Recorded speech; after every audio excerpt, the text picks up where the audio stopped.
quiero hacer una pregunta a Artigas. Artigas, ¿tiene alguna pregunta Artigas, que está en el norte, a la zona costera de Rocha, Villa Mercedes, que está al oeste?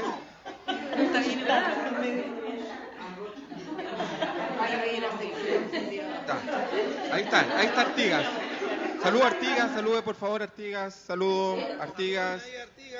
Mire que están ahí, están aglutinados en Artigas, están todos juntos. ¿Tienen alguna pregunta en Artigas? Con toda confianza, sin temor, sin miedo. Pregunten.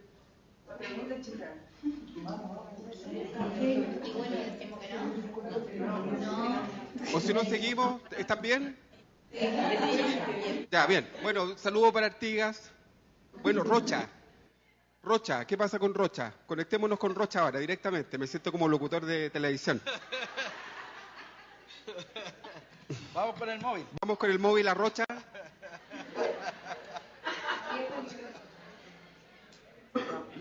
Ahí está Rocha. Saludos, Rocha.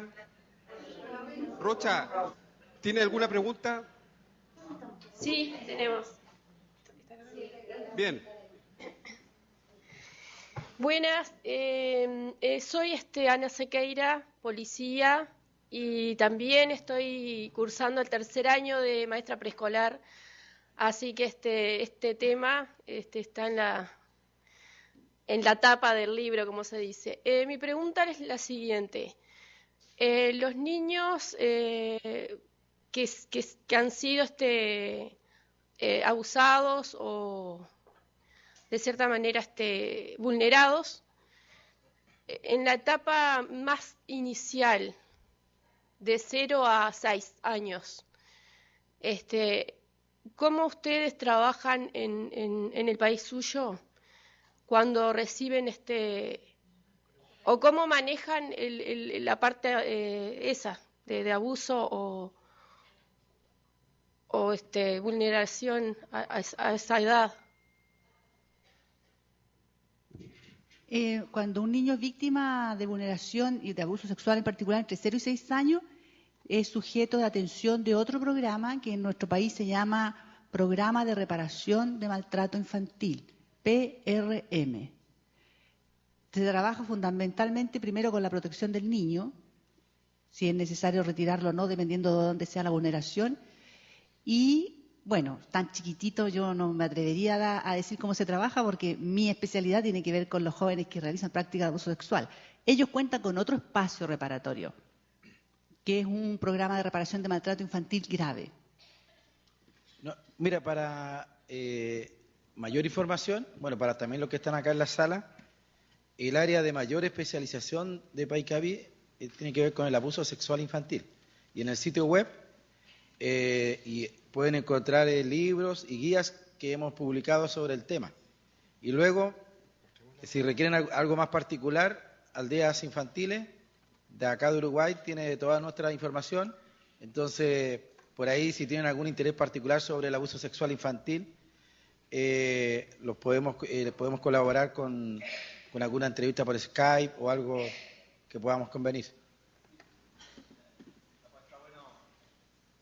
Mencionar que la guía para abordaje a situaciones o prácticas abusivas sexuales entre pares que hizo Aldeas con ustedes, con Paicaví, su manual que se construyó hace creo que 2 años, ese lo vamos a estar subiendo en la web, así que pueden descargarlo de ahí, es una guía completa muy muy buena.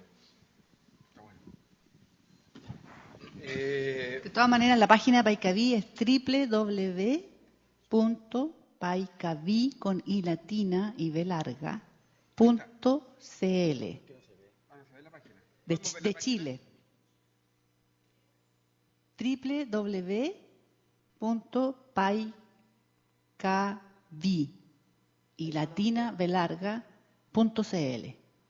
Hay mucho material, ahí está la página. Ahí tenemos un centro de documentación, donde está el centro de estudio, están las publicaciones, una biblioteca virtual donde pueden descargar ahí el material.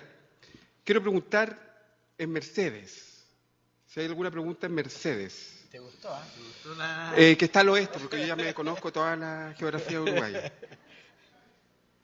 ¿Alguna pregunta, Mercedes? ¿Cómo está Mercedes? Saludos, Mercedes. Vamos. Ya, Mercedes, ¿no tiene pregunta? Seguimos avanzando entonces. Gracias, Mercedes. Vamos, sí, continuamos entonces. En síntesis, estábamos mostrando los objetivos del proceso de intervención.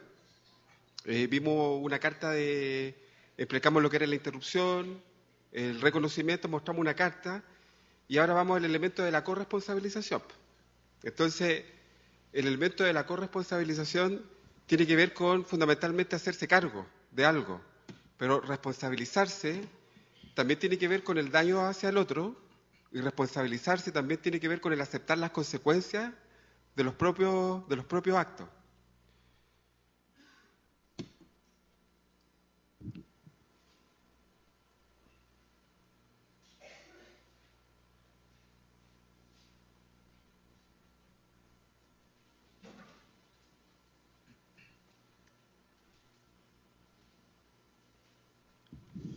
Escuchen, hola, primero tía, a través de esta carta quiero pedirte 1000 disculpas por lo que cometí.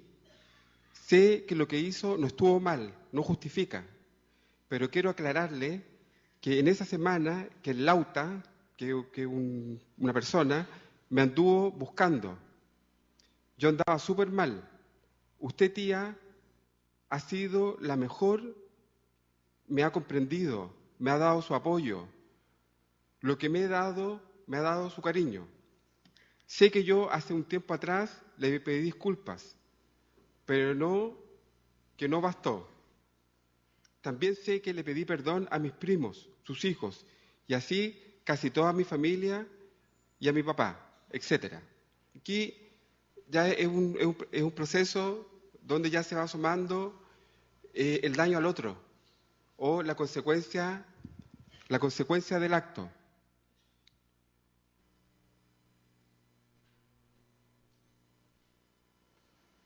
Esta es más directa.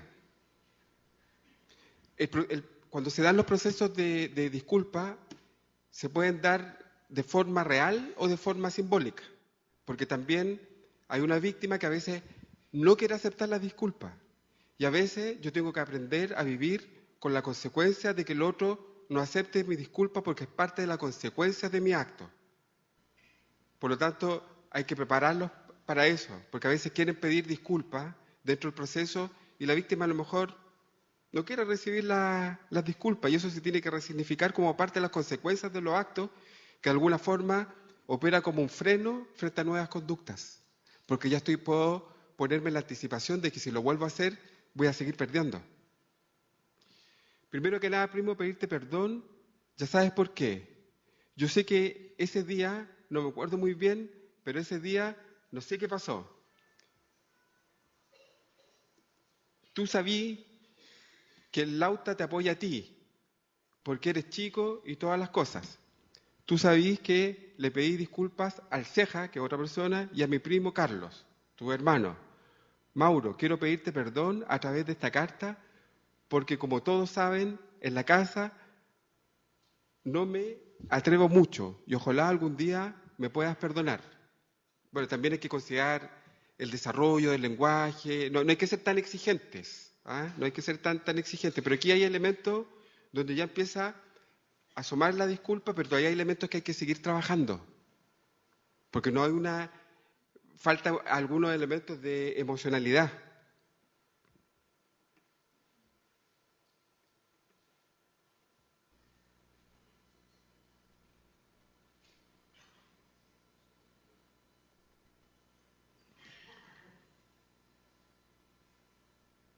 Aquí más elaboración. A ver. Hola. Quiero decirte que estoy muy arrepentido de haberte hecho eso. Se fija que le cuesta nombrar lo que ocurrió. Por lo tanto, ahí ya hay un indicio porque tiene que nombrar. Eso tiene un nombre. Y para que se fije en su memoria, para que se fije en su experiencia, tiene que nombrar aquello que hizo. Creo que tú te has sentido muy mal. Uy, qué alivio esto. ¿Por qué siento alivio yo cuando digo creo que te has sentido muy mal? Porque la empatía. Yo quiero decirte que yo también me he sentido un poco mal.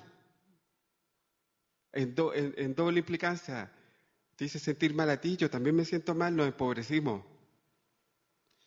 Mi familia me ha sacado adelante, con mucho esfuerzo. Quería pedirte perdón por lo que te hice. Creo que fui muy malo para ti y para tu madre. Dice, yo quiero pedirte perdón con el corazón. Hay un elemento de mayor consistencia emocional. Espero que te sientas mejor con esta carta. Quiere, de alguna forma, reparar en el otro. Pero que veas que estoy arrepentido y que te pido perdón. Quiero decirte que no lo voy a volver a hacer nunca más, jamás en la vida, porque quiero que te sientas tranquilo y que te portes bien en tu casa y que cuides a tu madre. Mi encima le da un consejo, ¿ah? Pero un consejo bueno. Quiero que te cuide porque yo creo que él también necesita sentirse cuidado. Bueno, mi amigo, espero que estés conforme con esta carta tan linda. Son solo palabras de mi corazón. Mi corazón está muy arrepentido, pero quiero pedirte una disculpa. Bueno, soy él. Espero que te sientas mejor con esta pequeña carta. Chao.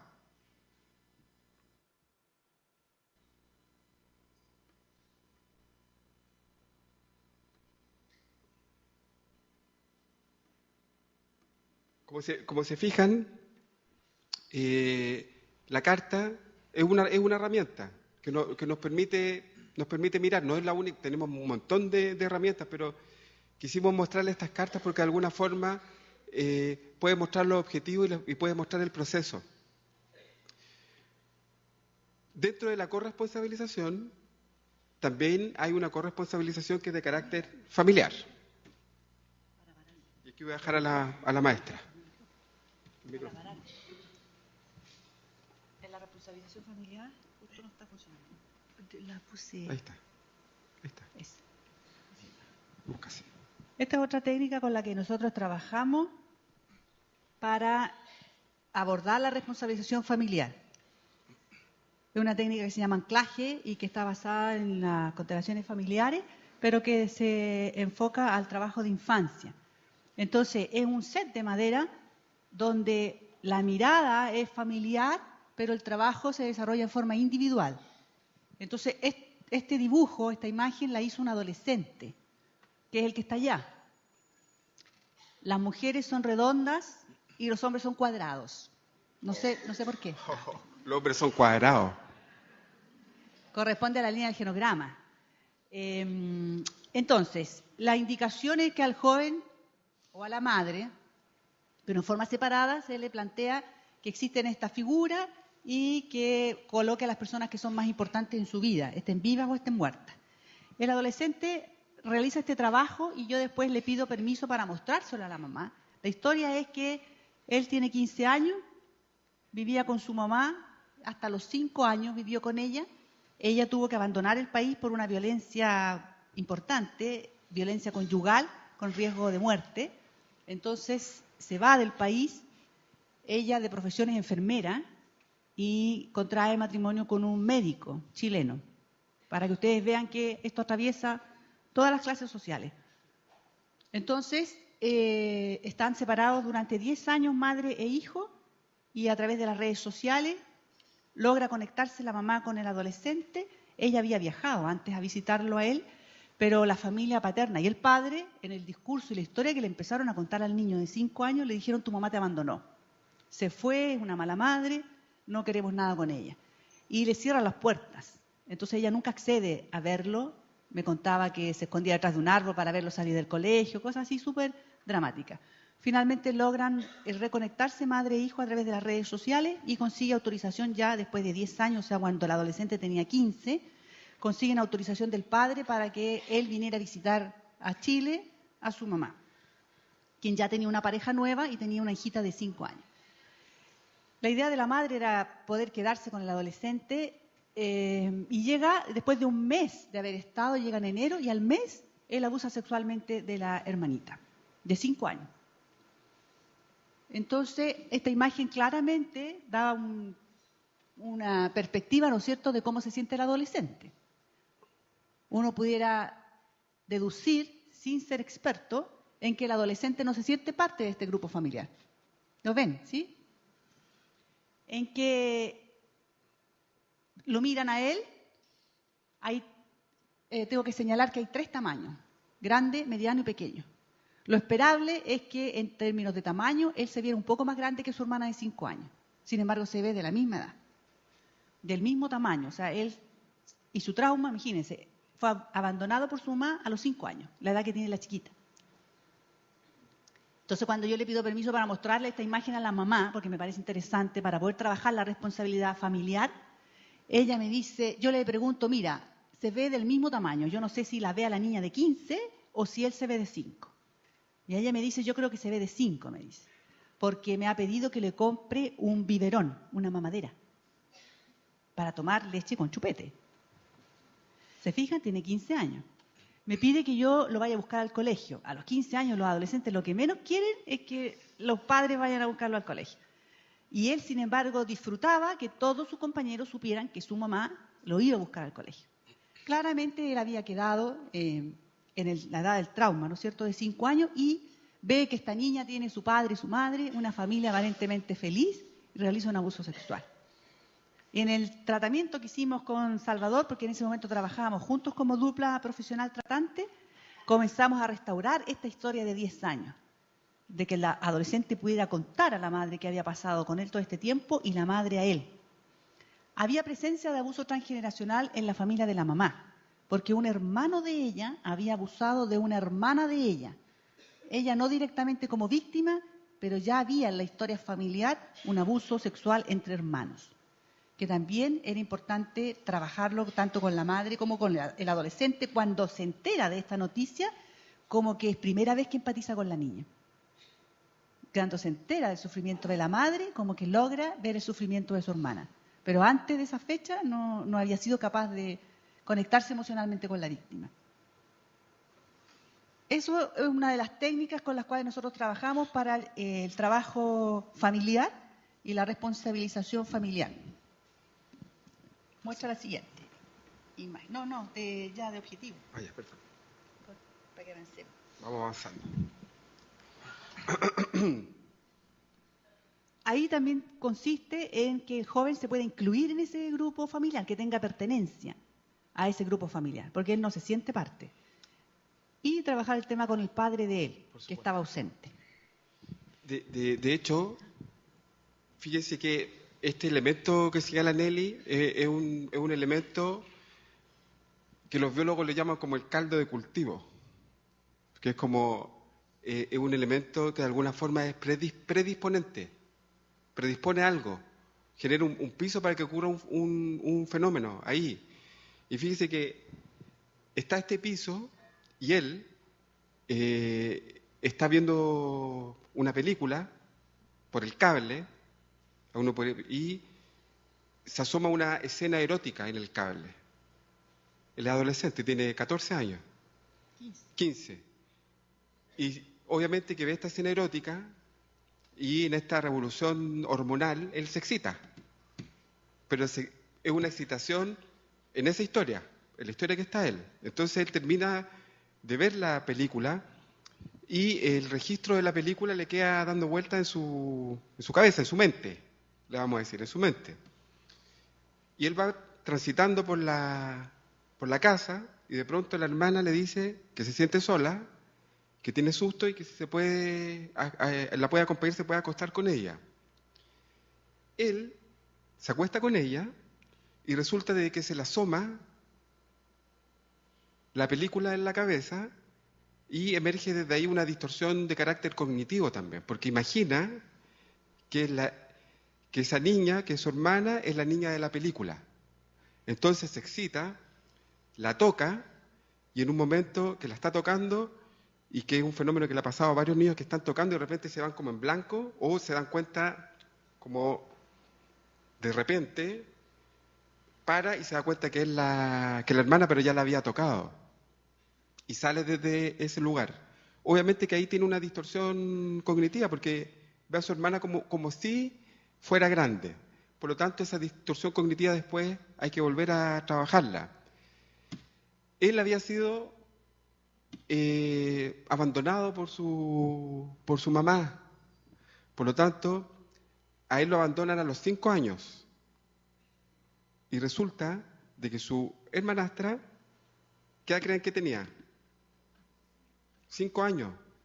Abusó a la hermanastra en la misma edad del abandono de él. Por lo tanto, sistémicamente también quiso equilibrar algo ahí, algo que a él le faltó. Entonces, dentro del tratamiento, como había un espacio de la madre que estaba vacío, que no había una memoria para él respecto de la mamá, lo que hicimos fue trabajar otras cartas. Ahora, en este caso fue un episodio único. En porcentaje de los casos que nosotros atendemos, muchos son episodios únicos, porque la idea hoy día es llegar a tiempo. En porcentaje menor son episodios crónicos. Pero la idea, al menos desde el Estado, ¿no es cierto?, desde la sociedad adulta, tenemos que llegar a tiempo, porque la posibilidad de reincidencia una vez que los niños terminan el tratamiento especializado es bajísima. No vuelve a suceder. Entonces, ¿qué es lo que hicimos? Para recuperar esta memoria, hicimos que hicieran las 2 cartas de lo que ocurrió en ese periodo de vida que no estuvieron juntos. Uy, fue muy emocionante, me llegó a emocionar todavía porque estábamos los dos y ellos se leyeron las cartas, lo que había ocurrido con ellos dos en la época que no estaban. Entonces teníamos una madre que estaba culposa porque ella sentía realmente que había abandonado a su hijo. Entonces una madre que se siente culposa y que siente que abandonó es una madre que difícilmente va a poder poner un límite frente a la conducta de su hijo porque se siente culposa. Entonces fue también fortalecerla a ella para que en un momento, durante el tratamiento, ella de forma firme le dijera a él que estuvo mal lo que hizo. Y lo hizo. Eso también tiene que ver con resignificar la propia vulneración de él. Eso es fundamental. La resignificación de la vulneración es un texto largo, un texto de una situación maltratante, donde en el intercambio de la conversación vamos tratando de construir otros textos, o otras palabras, o otras significaciones que le permitan a él tener aperturas de sentido distintas, o mayor posibilidades. Y siempre en un proceso permanente de fortalecimiento de recursos del otro. Durante todo el proceso hay cosas que el otro hace bien y nosotros tenemos que ser pescadores de recursos. Tenemos que ser pescadores de recursos. Ser un pescador de recursos es mirar al otro y también tratar de ver las cosas buenas que tiene el otro, porque ya está bastante empobrecido. Y siempre que usted encuentre algo bueno del otro, tiene que tratar de reconocérselo y mostrárselo, porque si él no lo ve. Como ustedes pueden ver, aquí estamos presentando objetivos que son como lineales, pero en verdad nosotros nos paramos desde la complejidad. ¿Qué quiere decir pararse desde la complejidad? Que nosotros vamos construyendo el fenómeno según cómo vaya emergiendo y vamos construyendo el fenómeno tratando de tomar desde todos los lugares posibles. Y ahí teóricamente ahí no quedamos entrampados. ¿En qué sentido no quedamos entrampados? Porque si hay un aporte para construir el fenómeno desde un paradigma psicoanalítico que nos permita complejizar, lo utilizamos. O si hay uno cognitivo, lo utilizamos. Pero siempre como una construcción democratizante. Esto es lo interesante porque cuando uno se para desde la complejidad, democratiza la práctica psicosocial. Cuando nos paramos desde la complejidad, tendemos puentes hacia otras disciplinas, hacia otras corrientes, para poder amplificar y no reducir. Lo único que no aceptamos en el modelo es reducir y explicar solamente desde lo cognitivo o desde el psicoanálisis, desde lo social. No, tenemos que tratar de explicarnos desde distintos lugares. Las cartas ya las vimos. Ahí está. Partimos haciendo un diagnóstico en las tres dimensiones, en el nivel individual, familiar y contextual, y establecemos una hipótesis que nos permita comprender por qué apareció la práctica de abuso sexual y por qué en ese momento. Entonces establecemos a partir de variables históricas, precipitantes y mantenedoras, también se llaman históricas o precursoras, claro, que tienen que ver con la historia del niño. Si fue víctima de abuso sexual, por ejemplo, u otras formas de maltrato, negligencia, aspectos transgeneracionales en la familia, dinámicas familiares, etc. Las precipitantes son aquellas variables que es lo que precipita el acto, el evento de abuso sexual, que en este caso que nos contaba Salvador fue que el joven vio una película de alto contenido erótico y se erotizó. Ahí habría que trabajar, ¿no es cierto?, la regulación de eso a nivel familiar, de qué tipo de programas ven, por ejemplo, los adolescentes. Y las mantenedoras o perpetuantes. Claro. O perpetuantes son aquellas variables que de no trabajar sobre ellas, esta nueva práctica volvería a aparecer. Son las que mantienen las condiciones para que emerja la práctica de abuso sexual. Por ejemplo, un adolescente que estuviera parentalizado. Si sigue en ese lugar, que es un lugar de poder, ¿no es cierto?, y de privilegio en la familia respecto de sus hermanos, va a facilitar nuevamente que aparezca una práctica de abuso sexual. Eso nos permite comprender y plantearnos objetivos de trabajo. Avanza. ¿Decir algo respecto a esto? Sí. Fíjense que las variables históricas, para algunos no se pueden trabajar. Sí, sí se pueden trabajar las variables históricas. Si bien no puedo cambiar la historia, sí la puedo significar de una forma distinta. Sí puedo vivir mi historia con otros elementos de comprensión. Por lo tanto, en lo que hemos ido construyendo, el modelo es súper integral, porque considera aspectos históricos, aspectos del aquí y el ahora, y aspectos que son prospectivos, que son hacia el futuro. Por lo tanto, estamos en toda la linealidad temporal, pasado, presente y futuro. Yo suelo agregar de que, ¿cierto?, para incorporar esta trilogía, también implica que, por ejemplo, a nivel de la formación universitaria, debiera también tender a formar profesionales que tengan esa mirada más integral de los fenómenos y que siempre que uno que está en un caso tiene que tener ese mapa. ¿Qué ocurre en la práctica? Que a veces ese mapa se nos pierde. Y también, por lo tanto, esta es una herramienta de metodología interesante, porque uno podría imaginarse, ¿cierto?, un cuadro con estas tres variables en las familias que se trabaja y estar mirando. Porque a la hora de tomar decisiones de lo que vamos a hacer con la familia, con el niño, me parece de que es más juicioso tener el mapa a la vista, porque las decisiones que tomamos nosotros es muy importante en la vida de los niños. Tenemos que hacer informe al tribunal, a la fiscalía. Por lo tanto, a veces, por precipitarnos a hacer informes, evacuar lo que nos piden, cometemos también errores por no mirar la totalidad en esa familia. Y mirar la totalidad significa también políticas públicas que se adecúen a esa posibilidad de tener el tiempo, ¿cierto?, suficiente, los modelos de intervención adecuados para que quienes trabajan en aquello también tengan esa perspectiva. Entonces requiere formación, ¿cierto?, requiere reflexión, requiere ver al otro también, al otro sujeto como un igual a otro.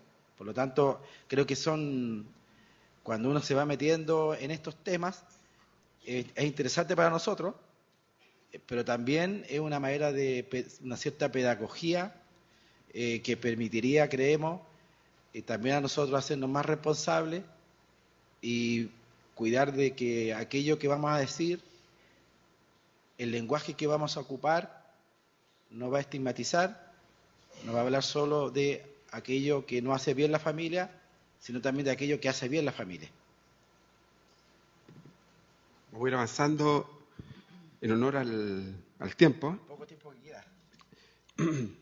Acá está el tema que nos cuestiona, ¿no es cierto? Porque nosotros trabajamos en la responsabilización, en las 3 dimensiones, particularmente en el adolescente. Pero también tenemos que trabajar la reparación. Entonces, hay programas que no en Chile, sino que en otros lugares del mundo, donde primero priorizan trabajar la reparación, es decir, las experiencias de vulneraciones que ha vivido el adolescente. Y hay otros programas que parten, esto es el inicio de la diferencia, que parten primero trabajando la responsabilización, que consideran que no pueden trabajar primero la reparación sin trabajar primero la responsabilización. Y ahí nosotros poníamos esta flechita, ¿no es cierto?, que si la roja es responsabilización, después la reparación, o al revés. Primero la verde, que es reparación, y después la responsabilización. Descubrimos que fueron simultáneas, pero descubrimos, mejor aún, que trabajamos la responsabilización en un piso que es reparador. Había un joven de 12 años más o menos que abusó de sus 2 hermanitos más pequeños y él, a su vez, había sido víctima de abuso sexual de un hermano mayor que ya no vivía en la casa. Nosotros teníamos esa información, pero trabajamos primero la responsabilización y nos costó muchísimo tiempo porque no nos dábamos como con la muralla, hasta que en algún momento se nos iluminó con Salvador y dijimos, bueno, empecemos a trabajar su experiencia de víctima de abuso sexual. Su hermano ya era mayor, y esto había sucedido cuando era menor de 18 años, y el hermano cuando lo hizo tenía 12, la misma edad que tenía él. Nunca quiso ir al programa, por supuesto, porque tenía temor, porque ya era adulto, a pesar de que en ese tiempo los delitos en Chile, los delitos sexuales prescribían. Por lo tanto, se habían pasado 4 años, ya no podía ser procesado. Entonces, a través de la madre, nosotros trabajamos una carta de reconocimiento y de responsabilización y de pedir disculpas del hermano mayor hacia el adolescente de 12 años. Una vez que trabajamos eso, fue impresionante para nosotros. Una vez que trabajamos eso, terminamos y el joven pudo reconocer que él había abusado sexualmente de sus 2 hermanos. Entonces, caso a caso, hay en algunos donde se puede comenzar con la responsabilización, pero hay otros que no. Donde ha habido mucho daño, es absolutamente necesario partir primero por la reparación y después por la responsabilización. Un comentario cortito, que es que es así, porque de esto mismo tú continúas, los modelos que nosotros manejábamos eran modelos que eran criminológicos. Y el modelo criminológico es un modelo que parte primero por la responsabilización. Y muchas veces, en la flexibilidad que uno tiene que tener en la intervención, a veces hay que hacer la práctica y después se hace la teoría y el modelo, que fue lo que ocurrió posteriormente. Seguimos. Testimonio de carta. Ya. Distinguir lo saludable, lo problemático y lo abusivo.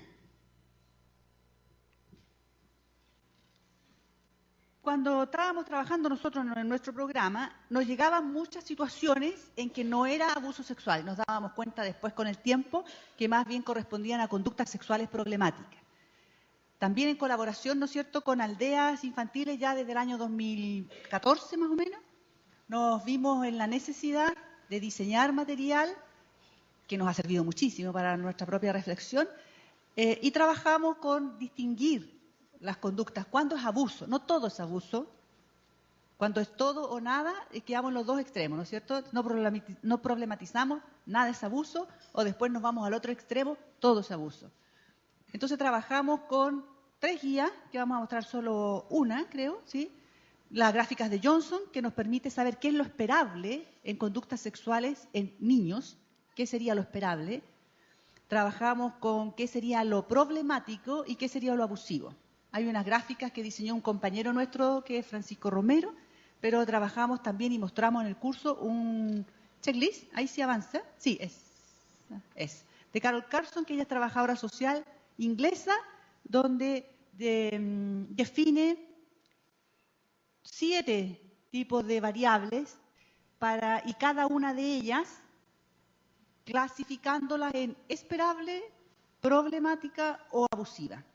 Y después uno hace un resumen, que no es cuantitativo, por lo tanto, si yo encuentro que el tipo de comportamiento, el contexto, la respuesta del otro niño caben en la categoría de problemática, no la asumo como resultado final, sino que lo analizo. En la situación que nosotros mostrábamos, estoy pensando en el chico que veía la película, el tipo de comportamiento es problemático, por ejemplo. Bueno, en realidad no lo vamos a ver porque es muy largo. Ella realiza dos pautas, una para menor de 12 años y otra para mayor de 12 años, donde uno va revisando cada una de estas variables, que ya lo maneja Aldea, ¿no es cierto?, para definir si es una conducta saludable, problemática o abusiva. ¿Qué sería saludable en lo sexual? Que fuera una conducta respetuosa, que fuera protectora, que fuera beneficiosa y que facilitara el desarrollo entre niños, porque hay juegos sexuales entre niños. ¿Qué sería problemático? Que fuera violenta, que fuera riesgosa, que provocara daño, que limitara el desarrollo. Es abusiva si, por ejemplo, hay coerción, si hay amenaza, si hay solicitud de mantener el secreto. Si un niño le dice al otro, si cuentas yo te pego, o le voy a contar a tu mamá, este es secreto entre nosotros dos, ahí ya hay una pauta de abuso de poder y una pauta que uno pudiera distinguir como abusiva. Estamos hablando entre niños. Y hay dos polos, ¿no es cierto?, de las conductas sexuales. Una está en el polo transgresor y en el otro en el polo restrictivo. Es decir, un niño que no habla de sexualidad, que le provoca temor, pero que también está afectado en el desarrollo, también es una conducta problemática, pero no es necesariamente transgresora del límite del otro. Aquí está un diseño, ¿no es cierto?, que nos permite clarificar. Estamos hablando primero de conductas sexuales y nosotros cuando hablamos con los jóvenes que llegan y les preguntamos por qué, si saben por qué están aquí, nos referimos lo más claro posible a la conducta. O sea, estamos hablando no de que robó, estamos hablando de que hizo un daño en el ámbito sexual a otro. Dentro de las conductas sexuales tenemos las esperables o saludables, que sería lo, entre comillas, lo normal, ¿no es cierto?, y las conductas que son problemáticas. Dentro de las problemáticas hacemos una nueva distinción, que serían las autocentradas y las interpersonales. Las autocentradas es cuando se provoca el daño a sí mismo. Por ejemplo, no sé, un niño de 7 años que vea una película pornográfica, de pornografía dura. Está solito, pero se provoca un daño en su desarrollo. Y las interpersonales vemos que también que pueden ser no abusivas y abusivas. Una práctica de abuso sexual cuando ya hay tocaciones, cuando hay penetración, no abusiva. Por ejemplo, le digo a uno de 4 que mire cómo 2 adolescentes se hacen felatio. Ahí lo estoy obligando a ver, no lo estoy tocando, ¿no es cierto? Es decir, no es de tocar ni de penetrar, pero sí le estoy provocando un tremendo daño. ¿La que sigue? Ya. Sigue. Ya, miren.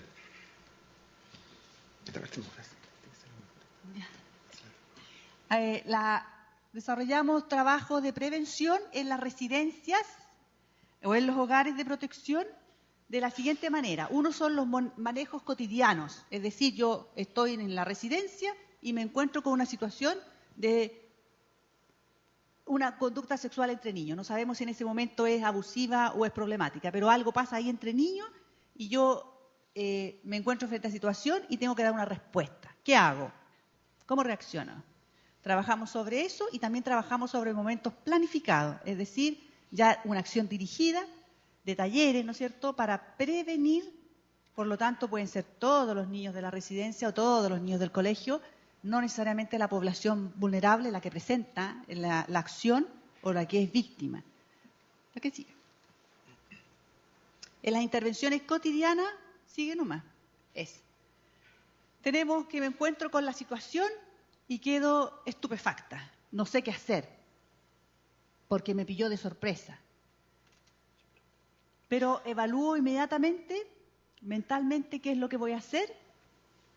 realizo la acción, que es el entrenamiento que tenemos ahora, o sea, que lo dimos en la aldea, pero lo vamos a resumir brevemente, y después evalúo posteriormente, en los momentos no planificados. Siga nomás.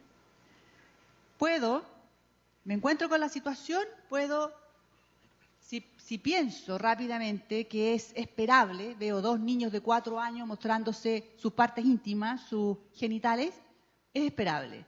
Lo acepto, la actitud es de aceptación, no hago nada, no interfiero. Porque hay personas igual que dicen yo distraería. Es parte de la normalidad. Cierro la puerta, me voy, no hago nada. Está así cuando ya empieza a ponerse un poco menos preciso y no sé qué hacer, no sé si es problemático, si es abusivo, saco la tarjeta bajo la manga, que es desviar la atención.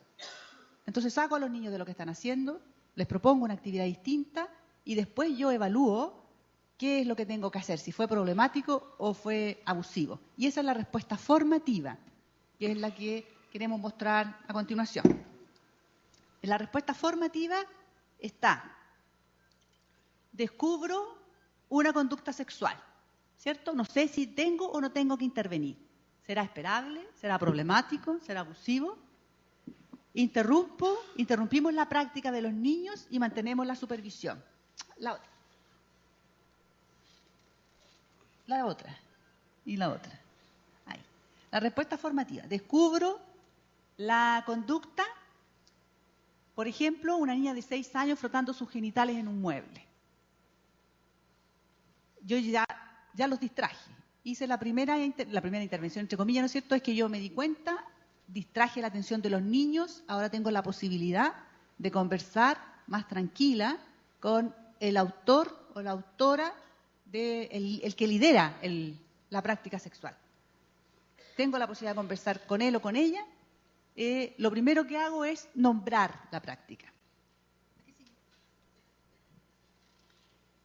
Le digo claramente lo que yo vi o lo que yo sé. Estás rozando tus partes privadas con el sillón. Describir la práctica. No le pongo juicio, nada. No me espanto, nada. Lo nombro con todos los nombres. Porque también a veces uno como adulto, ¿no es cierto?, se siente un poco incómodo tal vez y dice, bueno, cuando tú estabas haciendo eso, ¿sí? ¿Qué es eso? Es cuando tú estabas tocando. Si tú le tocaste el trasero, introdujiste tu pene, le hiciste que te besara tu pene, sin espantarse, sin juicio, nombrar la práctica. Para los niños hay que ser sumamente claro.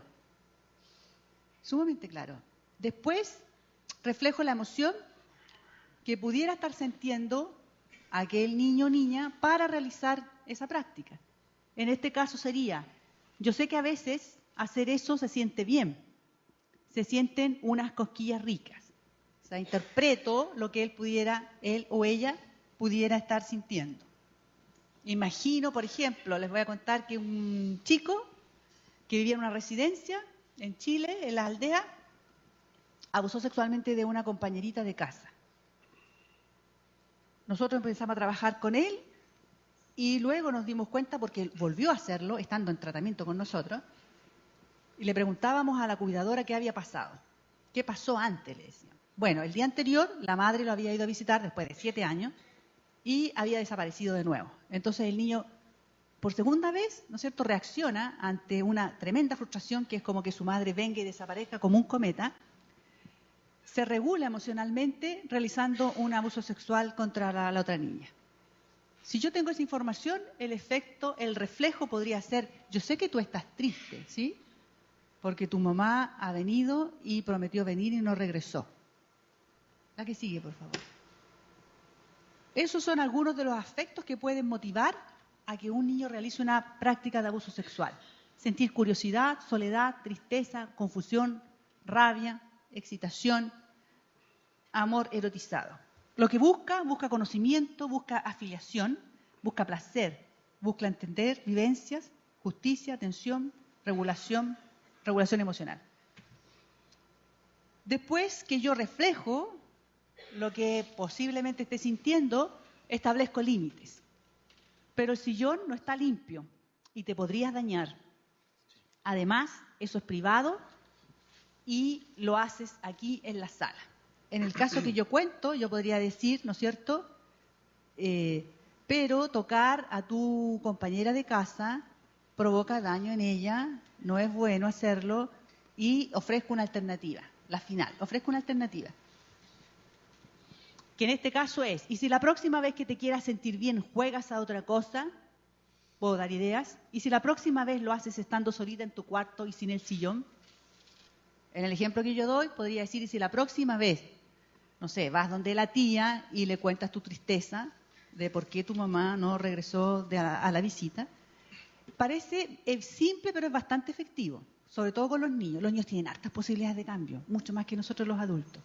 Si actuamos de la manera correcta y en el momento oportuno, tenemos grandes posibilidades de que eso no se vuelva a repetir. Le nombro la práctica, reflejo los afectos que movilizan esa práctica, establezco límites y doy alternativas.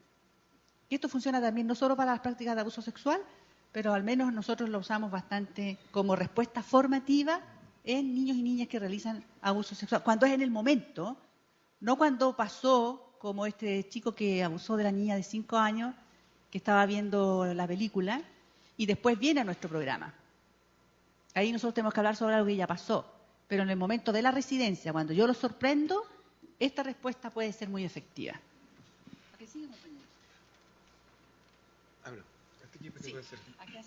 Quiero hacer como una pequeña distinción breve que tiene que ver con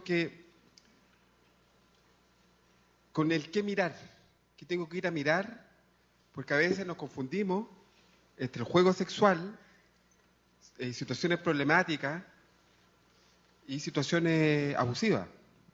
Entonces, cuando nosotros miramos, lo primero que tenemos que ir a mirar, uno de los elementos que tenemos que ir a mirar es si hay asimetría de poder o no. Y la simetría de poder, nosotros la podemos mirar en la diferencia de edad o en la coacción o coerción que yo ejerzo frente al otro. Pero también tengo que tener en consideración los elementos de carácter evolutivo o los déficits que pueda tener uno u otro, porque puedo encontrarme con un Ulises que tenga... Uruguayo. Soy uruguayano. Es chileno. Puede que encontremos un Ulises que pueda estar disminuido cognitivamente, y puede estar cognitivamente en una edad de 10 años, y se puede encontrar con un compañerito que a lo mejor tiene 9, pero que tiene más recursos, y en esa simetría también se pone una situación, digamos, abusiva. Después, si yo no lo tengo muy claro, tengo que seguir explorando. El juego emerge como un factor socializante, vehiculizante de nuestra cultura, y también es placentero. Un juego es placentero, ¿no? ¿Han jugado, no? Cuando uno juega, ¿cómo es el juego? Es placentero, es divertido, lo estamos pasando bien. Pero si el juego no es placentero, ya hay un elemento que nos asoma, un indicador. Disculpe, Por lo tanto, una consulta. De Tacuarembó soy... me habló Dios, una diosa me habló. De Tacuarembó, ¿De dónde buen hablan? día. De Tacuarembó, ¿De dónde buen día. Ya. Queríamos hacer una consulta del tema de comprobantes, porque algunos se tienen que retirar por el comprobante por este video. Te los mandamos por correo, ¿ok? Perfecto, Nos mandan... muy amable. Dale. Gracias. ¿Qué se despidieron? ¿Qué pasó? Chao, que esté muy bien. Bueno, de repente me hablaron de forma omnisciente. Me asusté. Ya, miren, ¿de qué estábamos? Compañeros y compañeras. Compañeros y compañeras, miren. Estamos afinando criterios donde hay que ir a mirar porque a veces nos podemos confundir. Fíjense que también hay que explorar la afectividad tanto del autor, cómo se sintió, y si esta práctica emerge o no desde una memoria traumática. Porque es muy distinto que la práctica emerja desde una memoria traumática o emerja algo como algo parte del desarrollo. Ahí tenemos otro criterio. Y este es fundamental, la afectividad del que recibió la práctica. Ya si se sintió mal, si se sintió vulnerado, ya listo, ya estamos ya. Si esto es igual, mire, esto es igual que cuando van las mujeres en la calle y los hombres le tiran un piropo. Si ella ya se sintió mal, ya eso ya es abusivo. No, que yo lo hago porque soy buena onda y a mí yo quiero a las mujeres, entonces a mí me gusta decirle cosas buenas a las mujeres, entonces yo me doy el derecho a decirle y decirle un piropo. Si a la mujer ya no le gustó y se sintió mal, aunque yo tenga una buena intención, ya eso es abusivo. Y que nos cuesta entender eso, nos cuesta mucho entender, culturalmente nos cuesta entender eso. Me empecé como hasta a enojar, Iván. Otro elemento que quiero mirar es el tipo de conducta. ¿Qué es lo que es? La fenomenología de la conducta. La fenomenología de la conducta es describir qué tipo de conducta es, si hubo penetración, no hubo una penetración, si tocó, no tocó, si observó, no. Eso ya también te va dando un parámetro y un indicador. Y al mismo tiempo, el contexto de la conducta. ¿Dónde se produce esta conducta? ¿En qué lugar se conduce? ¿Por qué es importante el contexto de la conducta? Porque las prácticas saludables, esperables, se dan en contextos de apertura, no son ocultas. Yo tenía dos sobrinitas preciosas que estábamos en la mesa y de repente empezaron ellas, se acercaron y empezaron a explorarse, a tocarse, súper como cariñosamente, y empezaron y fue a vista de todo. Eso es esperable. Y nuestra primera reacción frente a eso es absolutamente, y digo absolutamente importante, porque puede marcar la trayectoria de ese niño o niña respecto a la vivencia de su propia sexualidad. Porque si yo le digo, oye, deja eso cochino, o cochina, sucia, mira el mensaje que estoy mandando.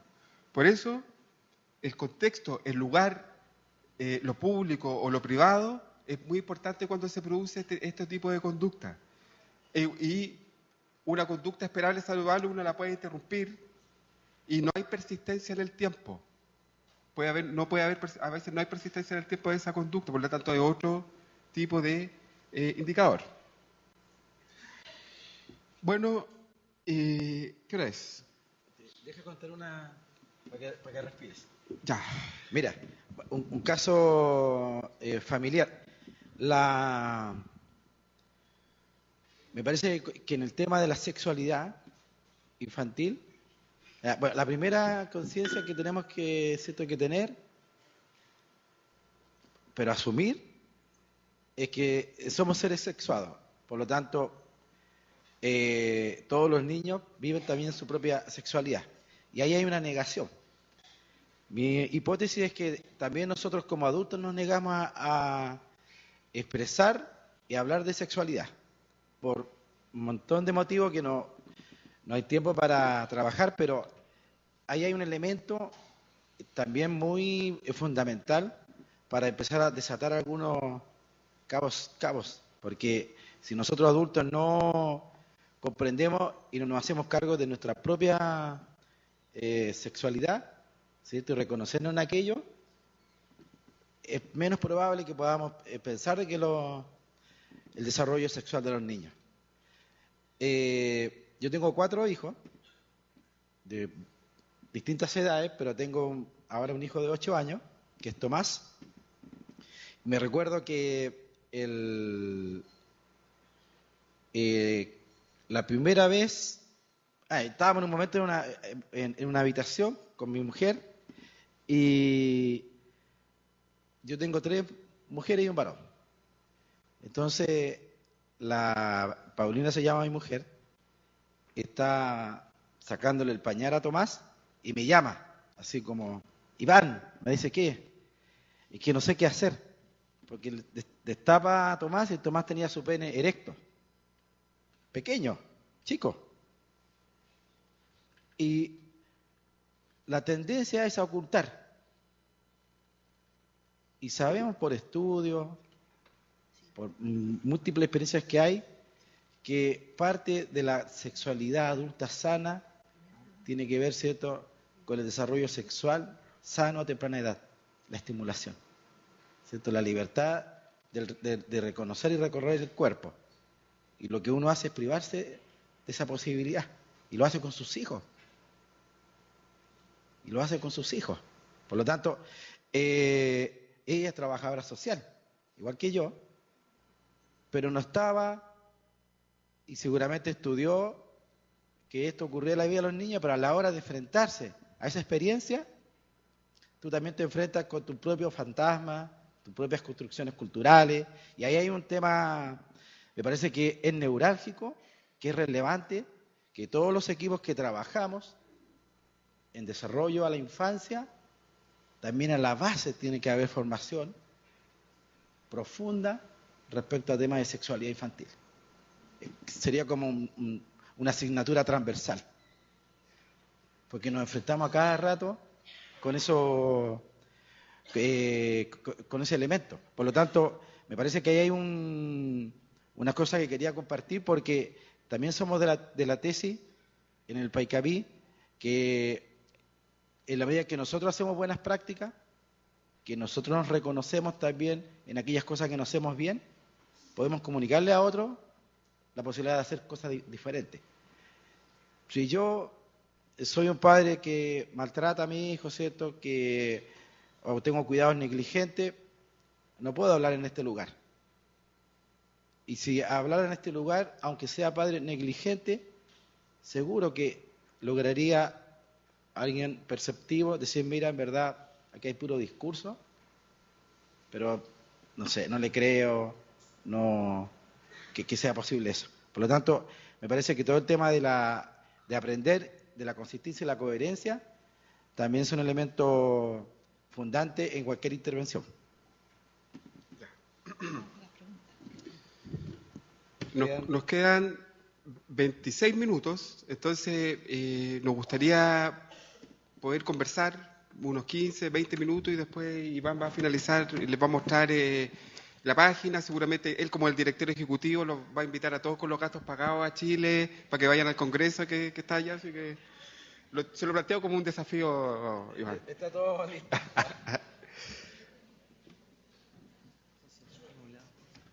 Preguntas.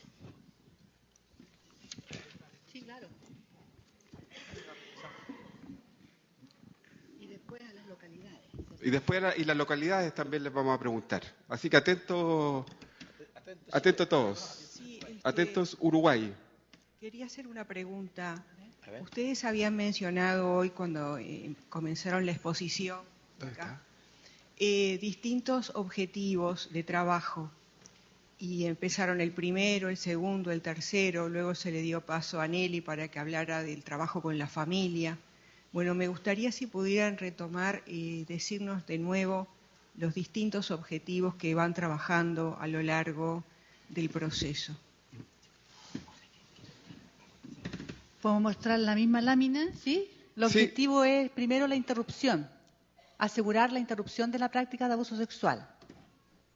Después, trabajamos con la responsabilización, que parte con el reconocimiento del niño o niña adolescente, que reconozca que hizo lo que hizo.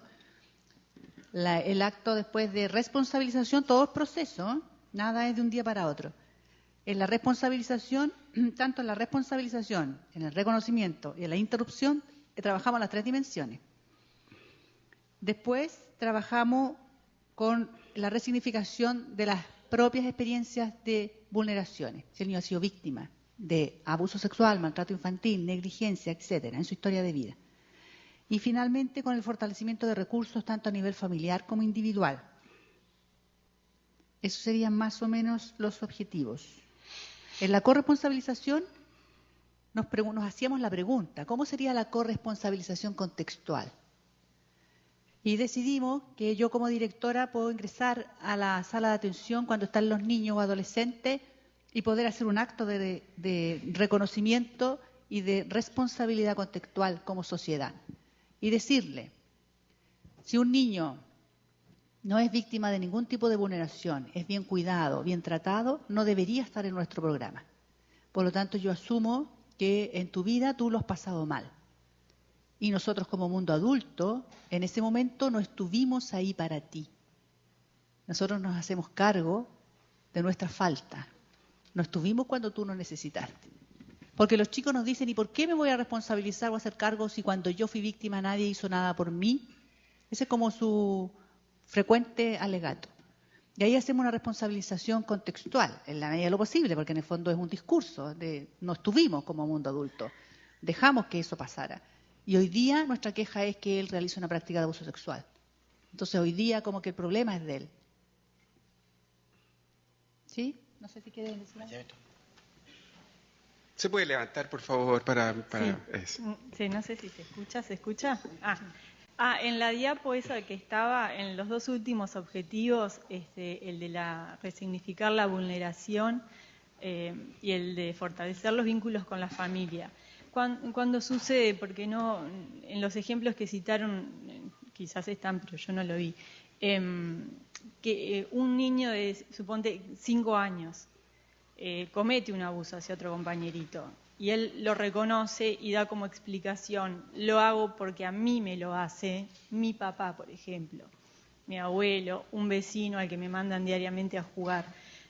¿Cómo se trabaja ahí con un niño que no va a poder escribir? Me imagino que sí está el dibujo o el psicodrama, que el niño juegue, lo exprese, pero eso está sucediendo en la casa y cómo ahí fortalecen los recursos con la familia, porque si está dentro de una institución además educativa y la familia se entera de que la institución está al tanto, si se pueden generar rispideces y no estas dos mamás que mostraban en el video que se daban cuenta que había un daño y que las dos como mamá querían lo mejor para sus hijos, pero quizás a veces eso no sea, suceda en otros casos donde se niegue, donde se enfrenten, donde además el niño que es más vulnerado y bueno, en la institución donde concurre. ¿Cómo abordan esos temas? Mira, Gracias. No tengo registro de un niño de 5 años que haya realizado una práctica abusiva sexual. Obviamente que a los 5 años yo estoy en una etapa más concreta de mi existencia y mis recursos evolutivos son distintos. No es que no tenga recursos, es distinto. Por lo tanto, lo que corresponde, digamos, como intervención en ese lugar es más una terapia de juego. Una terapia de juego, obviamente. Pero cuando yo me enfrento a un diagnóstico o a una situación, yo tengo que ver lo primero que emerge como necesidad del otro. Y desde ahí hay que pararse. A mí me da la impresión de que un niño de 5 años, que entre comillas hubiese realizado esto es porque necesita primero reparación él. Por lo tanto, el dispositivo se pone desde el punto de vista de la reparación y yo en vez de tenerlo en el programa de prácticas abusivas sexuales, yo en Chile lo derivaría a un programa de reparación de maltrato. Y desde ese lugar generar un dispositivo donde la familia pueda fortalecer sus propios recursos de cuidado, situado en ese lugar. Hay algo que, ahora si fuera de mayor edad, yo lo que tengo que ponderar es lo que emerge primero como una necesidad, pero para el otro, y no para el programa. Porque el programa está bien, el programa está ahí, están los objetivos, están claritos, pero los que intervenimos sabemos que el programa una cosa, que es nuestro piso, que tampoco lo vamos a desconocer, pero la necesidad del otro es tremendamente importante. Por lo tanto, es desde la necesidad del otro. Y en el desarrollo de recursos a nivel familiar voy a dar un ejemplo. Pensemos en una madre que fue víctima de abuso sexual y que queda en la edad del trauma. Ella es una madre infantilizada para su hijo. Entonces trabajamos también con ella la vulneración de su propia experiencia para que ella pueda ascender, ¿no es cierto?, en el subsistema de la parentalidad y no de la fraternidad con el adolescente. Eso sería como fortalecer un recurso a nivel familiar. ¿Alguien de Paysandú quisiera hacer alguna pregunta? ¿Paysandú?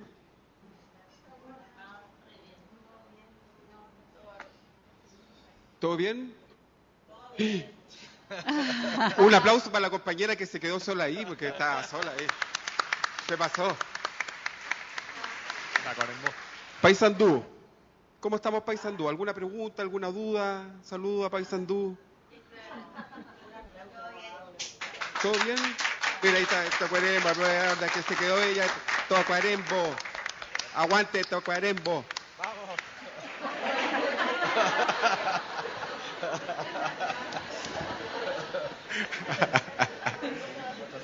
¿Alguna pregunta? No. Hemos sido fantásticos, claro, no hemos dejado cerrado los... Pregunta acá. ¿Se podría levantar, por favor, para mirarlo? Sí, tengo dos consultas. Una es, ustedes al principio planteaban de no ser fragmentarios, de poder hacer el abordaje familiar, o sea, poder trabajar con la familia. ¿Qué pasa cuando eso no es posible? Cuando la corresponsabilización familiar no se puede generar porque el proyecto tiene limitaciones para trabajar con la familia, o la familia no es un espacio o sea, que lo habilite, y muchas veces es en realidad el espacio que potencia lo abusivo. Y la otra consulta es con respecto a este caso que plantearon de que fue muy difícil trabajar con la responsabilización con un niño de 12 años,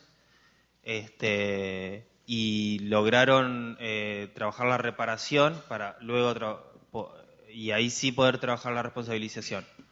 ¿Cómo llegan a eso?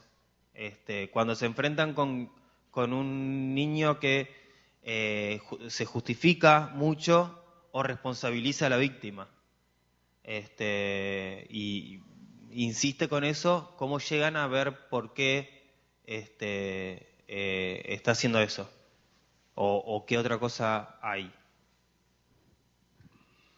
Mira, en la primera hay muchas cosas que lamentablemente no son posibles de hacer, ¿sí? Cuando hay familias muy dañadas con una historia de mucho daño, es muy difícil la intervención en cuanto a la responsabilización familiar. No contamos con que la familia sea un buen recurso para el adolescente, por el contrario, a veces la familia es la que facilita que eso siga sucediendo. Buscamos una familia extensa, ¿ah?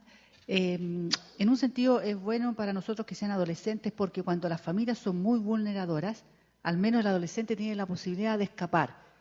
Ellos han ido a nuestro programa escapando de sus casas, y ahí nuestra obligación es buscar familias alternativas, que pueden ser o de la familia extensa o de alguna familia de acogida que quiera acoger al joven en su familia. Pero sí, tenemos muchas decepciones. Y de hecho, las reincidencias nuestras en nuestro programa tienen que ver con que los adultos que están alrededor del adolescente no son capaces tampoco de ser un recurso para la interrupción de las prácticas abusivas sexuales. Así que ahí tenemos bastante desafío.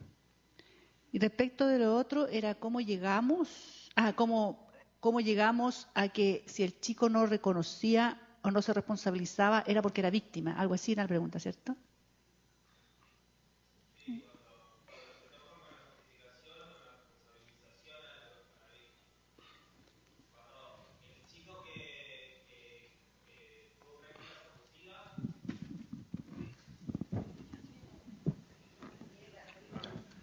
Cuando el chico que tuvo prácticas abusivas se justifica o lo niega o responsabiliza a la víctima. ¿Se entiende?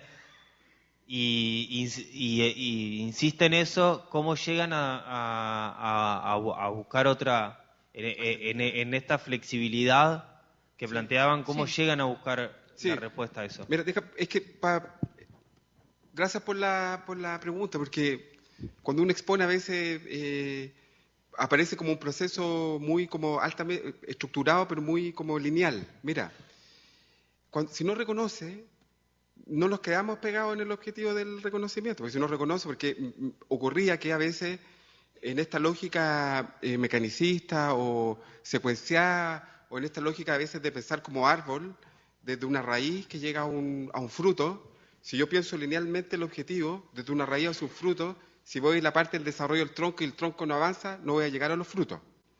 Es un pensamiento lineal, ¿te fijas o no? Como pensamos complejamente, pensamos como en la forma de un rizoma. Un rizoma es un tubérculo, por ejemplo, un jengibre.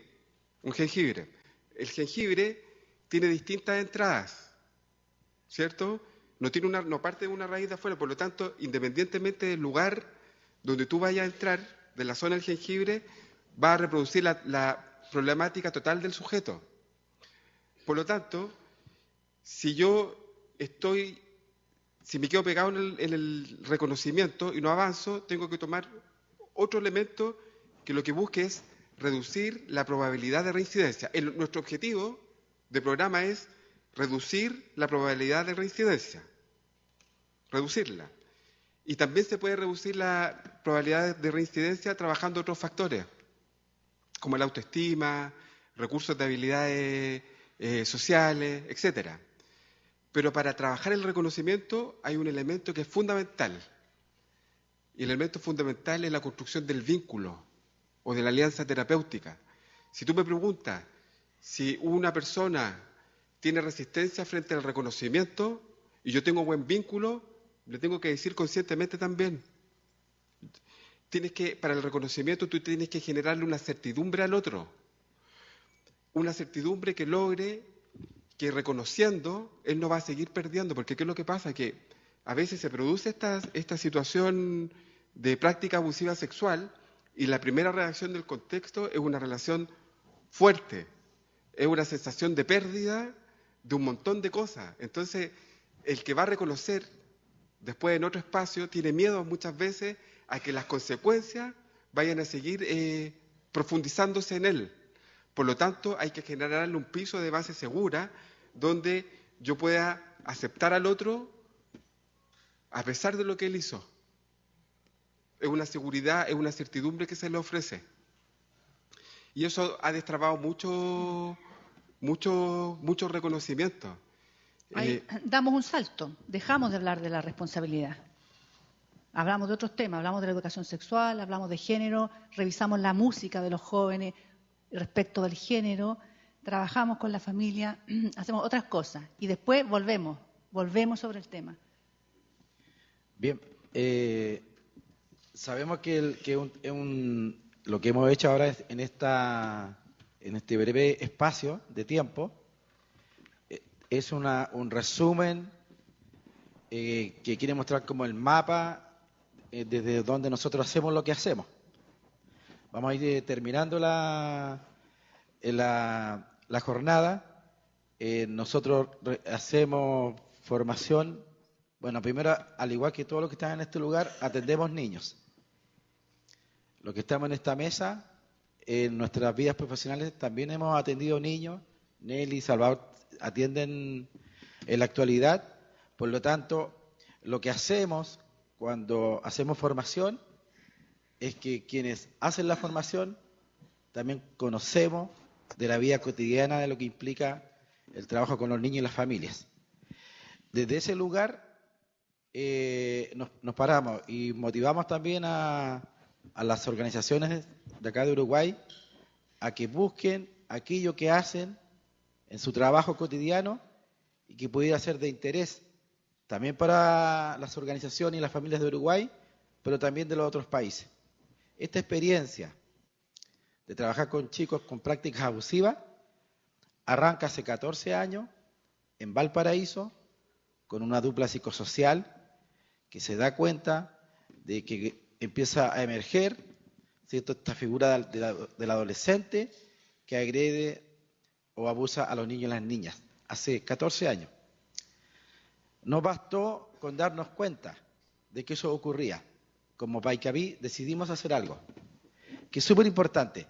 Si uno piensa en todos los temas que trabajan las organizaciones, ¿cierto?, uno se da cuenta de muchas cosas, pero no necesariamente hace algo. que creo es el paso que marca y hace la diferencia.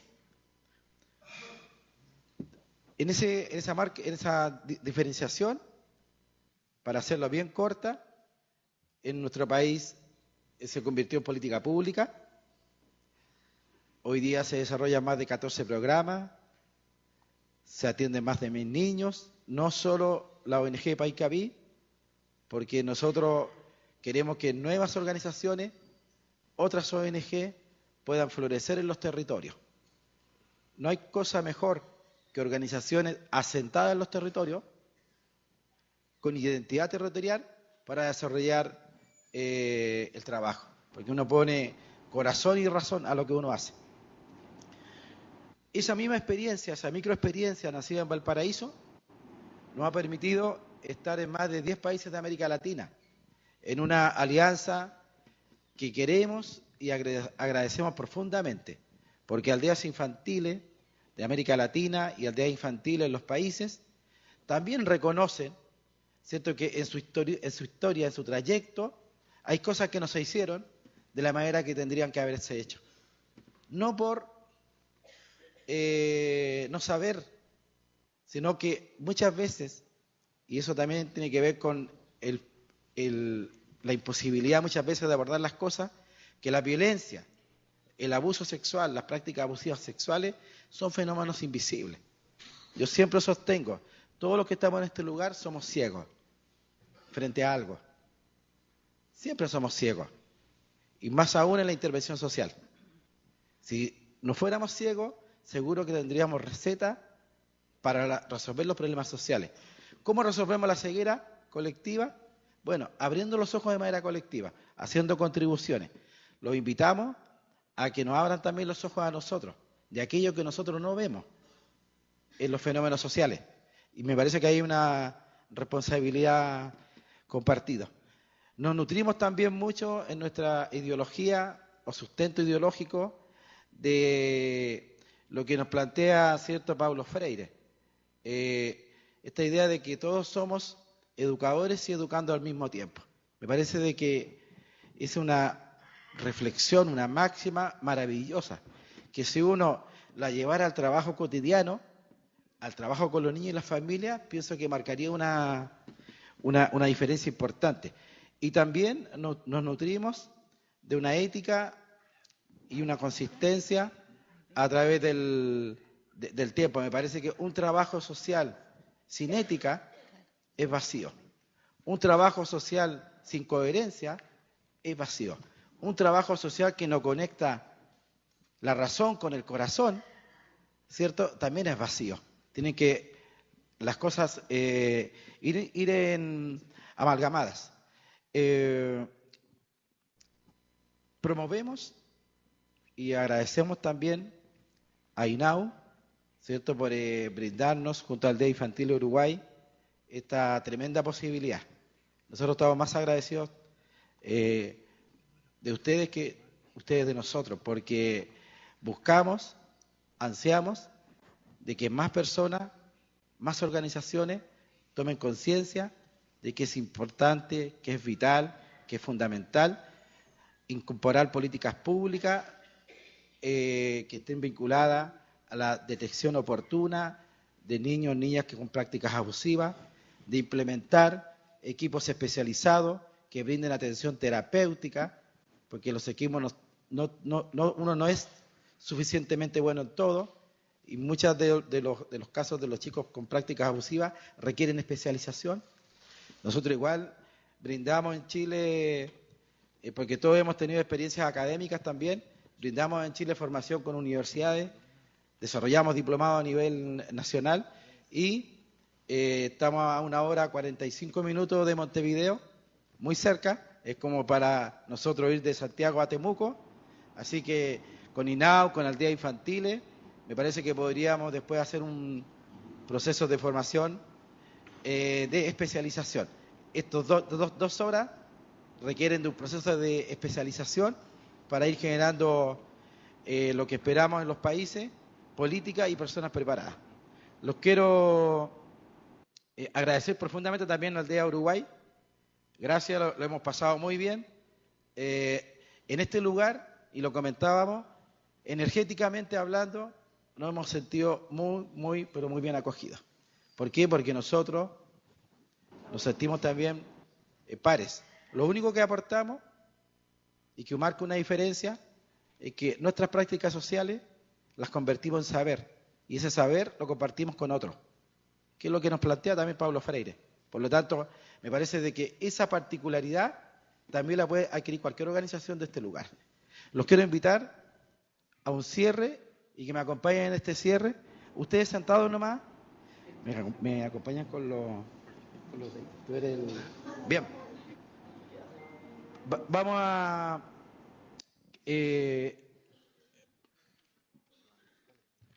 vamos a conectarnos un rato, ¿cierto? Y queremos agradecer y queremos que ustedes también se agradezcan el... Necesito un micrófono de mano. Esto no se hace sentado. Mira, esto lo que voy a compartir ahora, yo lo compartí me lo compartieron hace quizás más de 10 años, que estaba en Escocia. Todos lados se hace, Que estaba en Escocia, en una conferencia mundial sobre tema de violencia y pobreza en el mundo, y al final el organizador nos invita a hacer lo que yo le voy a invitar a hacer. Digo esto porque uno siempre tiene que reconocer el trabajo del otro, ¿cierto? No atribuirse cosas que uno no es dueño, porque finalmente todo lo que aparece en literatura o las prácticas sociales son co-construcciones, ¿cierto? Y uno tiene que reconocer ese elemento. Mira, quiero que vayan sintiendo, ¿cierto? Y que levanten sus manitos, manos arriba. Digan, hola, Paicaví. Quiero que con sus dedos meñiques, vamos, mi modelo, vayan golpeando, suavemente. Es el índice. O el índice. Gracias, compañera. Quiero que sientan el silencio. Y ahora, si me acompañan con el segundo, vamos pensando que el trabajo que nosotros desarrollamos, las organizaciones de todo el mundo, ¿cierto?, tienen y comparten el fin común de asegurar un mundo sin violencia para los niños. Tercero, y en ese trabajo nos tenemos que hacer visibles. Tenemos que estar afuera, en la calle, también denunciando lo que ocurre en la vida de los niños y también agradecernos. El cuarto, con fuerza, ¿cierto? Con mucha fuerza. Y si ahora colocamos los 5 dedos, ¿cómo estamos? Muchas gracias a todos, al trabajo que hacemos, porque es importante para la vida de los niños y de las familias. Muchas gracias a todos.